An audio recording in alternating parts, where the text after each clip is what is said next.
Hello guys, umuriro watse. Byakaze umuriro watse aho Mugisha Benjamin ari kwigifaru. Nongeye kubasuhuzaho abakunzi ba Benja TV n'umwe twabahariyeho kubagezaho amakuru bisesenguzi bw'imbitse tuba twabakoreye ikiganiro The Continent Life, ikiganiro cy'imyidagaduro cya mbere mu Rwanda. Mugisha Benjamin aka The Ben yasohoye indirimbo Indabo zanjye yemerera abafana mu ijoro ryashize nibwo yashyize hanze yagize isezerano ry'abafana yarisoje asohora indirimbo ariko yayisohoye iri mu njyana abantu batari basanzwe bamumenyereyemo, iri mu njyana ya hip hop. Ubundi mbere yo kujya gusohoka yabanje gusohora flyers irimo Tiger iri ahantu hejuru ku gasongero, ayiherekeza n'indirimbo bita Not Like Us. Yanditse n'amagambo akomeye aravuga ngo ati ngo ngiye kubereka itandukaniro rya brand n'igicucucucu, yanditse shadow brand igicucu cya brand, gutandukanya brand n'igicucu cya brand, ni one of kind nagereranywa. Umuhanzi Bruce Melody murabizi ko yavuze ngo ati muri press conference yerutse kuba yavuze yuko ari 001. The Ben nawe atavuga ngo ati ni one of kind. Bruce Melody nibyarangiye Bruce Melody atavuga ngo ati ngiye mu minsi itarenze 3 ndasohora indirimbo bita Munyakazi. Bruce Melody The Ben yaciyemo amasegonda 3 nawe atavuga ngo ati ndabasohora indirimbo bita Indabo zanjye. Ubwo bose bavuye muri press conference ya The New Year Groove bemeye indirimbo ko bari mu bose abo bahanzi ko ari babiri. Umuhanzi The Ben iyo ndirimbo ntabwo yarayifite nta nubwo yarayipanze muri projet ziyo, ahubwo byose bituma ajya kuyirekodinga. Munyakazi yesi isohoka yabaye ari kuwa mbere, Munyakazi yahise abyuka yisohora ari kuwa kabiri.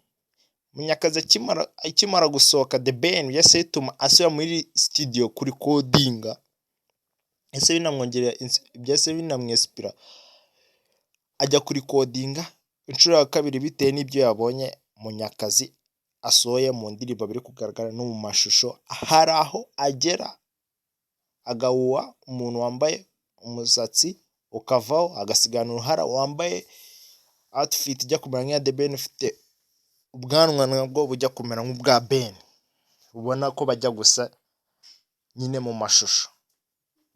Baba bagiye guhura akabihuha bakahita bamuseka, itsinda rya Ben ya Bruce Melody baba bari kumwe. Ari naho agaragaza PlayStation nawe murabizi byabaye saga ngo ariyo Ben yari Mugisha Benjamin The Ben yari marakina, bigatuma Bruce Melody amutegereza yagiye kumureba bikarangira atamubonye, collabo yabo ikaba irapfuye. Bruce Melody yasabye collabo Ben. The Ben nawe mu burakari bwinshi yaje akora ibyo ngibyo navuze, avuga ngo atagiye gutandukanya, agiye kwerekana itandukaniro rya brand na shadow brand n'igicucu cya brand. Ben araho agera akavuga ngo ati wiyambaje mu ndirimbo Indabo zanjye, araho agera akavuga ngo ati wiyambaje Mama Riziki, ariko araho hazamo ibintu bimeze ngo ufata ibifu. Araho noneho Munyakazi ahita hari yuhu, murabizi ko brand ya Munyakazi Bruce Melody, iyo ni nka slogan yiwe akunda gukoresha avuga ngo yuhu. Rero araho mu ndirimbo Indabo zanjye atavugamo ngo shut up, umva ko ari amagambo akomeye. Mugisha Benjamin ayo ni amagambo ari kugenda avugisha abantu benshi yakoresheje mu ndirimbo, yakoresha amagambo akomeye. Si ibyo gusa, bari kuzakoresha itsinda rimwe muri The New Year Groove rya Symphony Band, ariko bitewe n'ibintu byabaye Bruce Melody agenda atumizaho iryo tsinda, araribwira ngo ati ntabwo mugomba kuzacurangira Mugisha Benjamin, aravuga ati nijye mugomba kuzacurangira njyenyine. Rero byahise bituma Mugisha Benjamin aka The Ben ajya gushaka irindi tsinda rizamufasha gucuranga muri konseri yiwe ya The New Year Groove ajya gukora ku nshuro ya kabiri. Hagiye n'amashusho hanze ari gushutinga indirimbo yakoranye na Gisubizo Ministries. Murabizi ko ari itsinda ry'ivugabutumwa binyuze mu ndirimbo, shinzwe gusakaza ivugabutumwa ry'Imana bifashe indirimbo. Harimo Abanyamulenge n'abandi bantu batandukanye. Mwibuke gukora subscribe kuri Benja TV. Ikiganiro The Continent Life, ikiganiro cya mbere cy'imyidagaduro cyane mu Rwanda.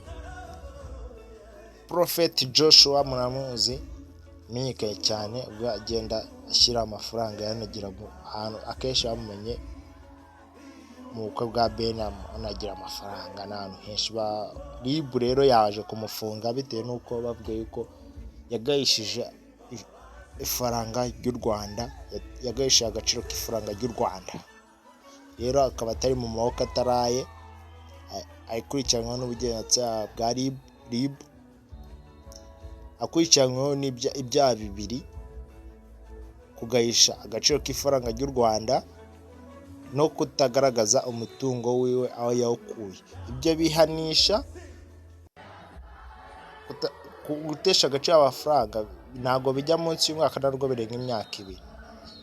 Ariko iyo noneho ikindi cyaha akurikiranyweho cyo kutagaragaza umutungo yawukuye, iyo kimuhamye ujya munsi, ntabwo ujya munsi y'imyaka 7, ntabwo ujya hejuru y'imyaka 10, ugataha n'amafaranga akubye 3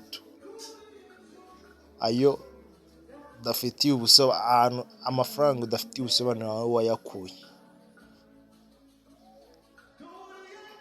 Muri izi ndirimbo Munyakazi n'Indabo Zanjye, murabona ari iyo ndirimbo irenze. Mwandike hasi muri comment niyo ndirimbo wumva yagukomye muri izi ndirimbo Munyakazi ya Bruce Melody n'Indabo Zanjye ya Mugisha Benjamin aririmba mu njyana mutemusaye mumenyeremo ya hip hop.